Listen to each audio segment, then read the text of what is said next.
Is Nicki Minaj canceling herself with politics? See, when we say canceled, we usually mean a straight-up deletion. Vanished from the playlist, scrubbed from the collab list, a ghost in the algorithm. That ain't Nicki's situation. Nicki's situation is weirder. It's like watching your favorite auntie, the one who used to sneak you the good candy and play the wildest music, suddenly start forwarding those suspicious chain emails from your uncle who won't stop talking about the deep state. It's not that she's gone, it's that the script flipped, and the fan base, the barbs, the culture at large is sitting there with the side eye. Listen, artists evolve. They have to. But there's a difference between evolving and teleporting. Nicki's political pivot wasn't a slow groove, it was a hard cut. And the track starts with Donald Trump. Picture this. Trump posts on Truth Social, his digital megaphone talking about Christians being persecuted in Nigeria. Now, for most of us, that scrolls by with the rest of the internet noise. But for Nicki, she hits retweet. She doesn't just retweet, she writes a whole thank you note. Deep gratitude. Applauding him for taking it seriously. Now pause. This is the same Nicki who, back in the day, had a whole bar about Mitt Romney where she said she was voting for Mitt. And later clarified, honey, that was sarcasm. She was poking the bear, using satire. This new move, this wasn't satire. This was a straight-faced, sincere cosign. And it wasn't the end of the verse, it was just the intro. Because next thing you know, the invitation comes. Mike Waltz, a U.S. ambassador under Trump, publicly invites her to speak at a United Nations event on this very issue. And she shows up. Nicki Minaj, the woman who gave us Super Bass, is standing on a UN stage in New York, courtesy of a Trump official delivering a speech about global religious persecution. She's using the language, echoing the rhetoric, talking about Christians being targeted and killed simply for how they pray. This ain't an Instagram caption. This is geopolitical posture. This is a cultural shift so loud it sounds like a record scratch in the middle of starships. She went from pop rap superstar to a political surrogate in a storyline nobody had on their 2025 bingo card. Why are people losing their whole mind about this? It's the whiplash, baby. The cognitive dissonance. The Barbs built a temple to a certain kind of queen. They remember the Nicki who was a fixture in LGBTQ+ spaces, judging on RuPaul's Drag Race, collaborating with icons, being praised by the community. She wasn't just an ally, she was embedded in the culture. Her music was a staple in the clubs, in the ballrooms. That support was a two-way street. They remember the Nicki who, even when she was messy about rap beefs and fashion, not about far-right conspiracy theories. They remember the artist who used to subtly, or not so subtly, critique the political establishment. Now she's sharing a stage with it, so when she leans into this MAGA-adjacent narrative, it feels like a betrayal. It's like your favorite chef who used to cook those amazing, complex cultural dishes suddenly only serves plain toast and calls it gourmet. The hunger is there, but the meal is confusing. And let's talk about that UN speech for a second. In Nigeria, Christians are being targeted, driven from their homes, and killed. It wasn't just a "I'm concerned" tweet. She stepped into a massively complex, decades-long conflict in Nigeria, a conflict experts say is about resource control, governance, and ethnic tensions as much as, if not more than, religion. To reduce it to Christians are being hunted is to use a political soundbite, not provide a political analysis. And folks from Nigeria and the diaspora were quick to say, "Hold on, ma'am. With all due respect, you are not from here. This is not your narrative to streamline for a political point back in America." It's like somebody from another neighborhood trying to explain your block party drama to the HOA. You're getting the details wrong and the motive is suspect. Now, did the people react?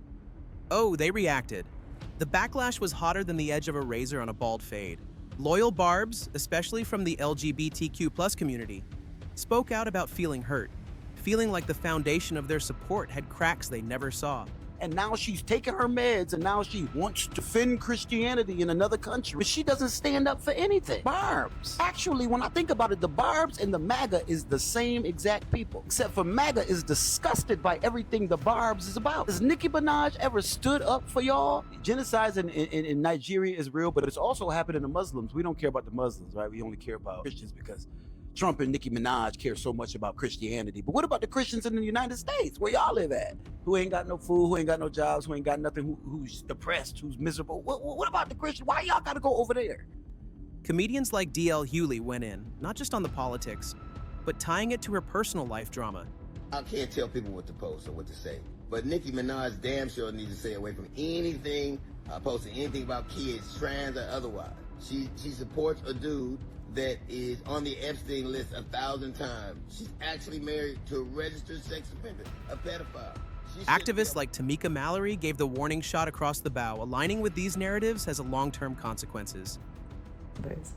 But they will invade Nigeria and exploit the people for their own benefit. And they will throw Nicki Minaj to the wolves because they could care less. They couldn't care less about that system. The unfortunate part about all of this is that there will forever be a stain associated with this moment that this sister will have to walk with. She will 100% see bloodshed because innocent Nigerians will be harmed and even likely killed as a result of whatever is to come.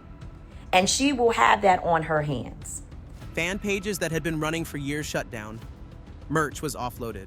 The timeline was a war zone of pink emojis and broken heart emojis battling it out. But here is the crucial, fascinating part. This is not a cancellation in the traditional sense. The industry didn't drop her. Spotify didn't remove her from the charts. She's still Nicki Minaj. She still has tens of millions of followers. Every move she makes, every cryptic tweet, every potential musical drop is still news. The engagement is through the roof. But now it's a mixture of hype, hate, concern, and confusion. That's the modern cancellation. It's rarely a delete button, it's a fragmentation. It's a splintering of the base. She didn't become irrelevant. She became radioactive to a segment of her own kingdom, while becoming a newfound icon to a completely different, politically charged crowd. That's a trade-off. The question is, what's the net gain? And this is where the theories get spicy. The theories are divided into camps. Camp A says it's all about the husband, Kenneth Petty. He's a registered sex offender with a tangled legal history. The theory goes she's cozying up to the Trump world, a world known for its controversial pardons in hopes of securing some kind of legal protection or pardon for him. It's a long game, a desperate play for family. Is there a smoking gun? No. But in the court of public speculation, it's the leading theory. Camp B says it's pure, unadulterated attention. Nicki thrives on chaos, on being the center of every conversation. In a media landscape that's oversaturated, what gets more clicks than a hip-hop queen diving headfirst into the political gutter? It's the ultimate heel turn. It's a brand extension through sheer volatility. Camp C thinks she genuinely believes this stuff, that her worldview has shifted, and this is her authentic, if baffling, truth. The truth? It's probably a messy cocktail of all three. Human motivation is never just one ingredient. It's the blend that's so potent. The next question is canceled or just transformed? Let's keep it a buck. Nicki Minaj is not canceled. You don't get to be canceled when you're still one of the most talked about figures in music, period.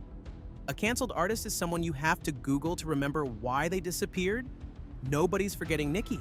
What's happening is more profound than cancellation. She is consciously, deliberately transforming her public identity. She's trading a portion of her universal pop culture appeal for a more niche, politically aligned lane. She's morphing from a rap icon into a political avatar. And that comes with a cost. The cost is trust. The cost is the seamless, broad-based fandom. The cost is that uncomplicated legacy. She's introducing complication where there was once just hits. She's making her story political, which means it's now subject to political scrutiny, not just musical or celebrity gossip. So here's my final take. Nicki Minaj didn't pull a Bobby Shmurda and get taken off the board. She pulled a move we're still trying to name. She walked in 6-inch heels directly into the heart of American political polarization threw up the Barb's sign and dared anyone to look away. She's not canceled. She's contested. She's debated. Her legacy is no longer a finished sculpture. It's a piece of clay she's actively reshaping in front of us, with some people cheering and others horrified at the new form it's taking. The cancel conversation is a distraction. The real conversation is about transformation, allegiance, and the price of a new platform. Can you still be the people's queen when you've so clearly chosen a side in the people's war? Can the Barbs survive a civil war? She's betting on it. She's betting that her talent, her brand, her sheer force of will is bigger than the backlash. That she can build a new throne in a different room. The gamble is historic. The fallout is ongoing. And we're all just sitting here watching it unfold, waiting to see if the final shape is a crown or a cautionary tale.